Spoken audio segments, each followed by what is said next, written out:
Una 2 giorni insieme tra le bellezze di Siracusa, Ortigia e Piazza Armerina sono stati quelli del capo dello Stato italiano Sergio Mattarella e quello della Repubblica Tedesca Frank-Walter Steinmeier per una serie di iniziative comuni volte a rafforzare il partenariato italo-tedesco e non è stato molto difficile. I due presidenti infatti sono amici da tempo e le loro frequentazioni, così come la loro sintonia politica, vengono da lontano. Il Presidente della Repubblica Mattarella è giunto quindi a Catania a visitare il sito Tresun del gruppo Enel, che diventerà presto la più grande azienda di produzione di pannelli solari in Europa.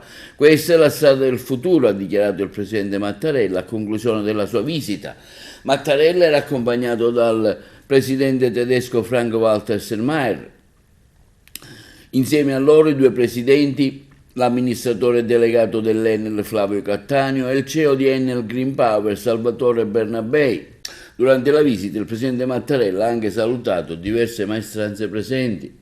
Quindi i due capi dello Stato si sono trasferiti a Piazza Armerina, dove hanno visitato la famosissima Villa Romana del Casale, dichiarata patrimonio dell'umanità dall'UNESCO. Quindi hanno sorvolato le aree colpite dagli incendi di quest'estate e hanno incontrato i vigili del fuoco, che si sono adoperati per spegnerli. La visita si è chiusa con un colloquio tra Mattarella e Steinmeier, sempre a Piazza Armerina.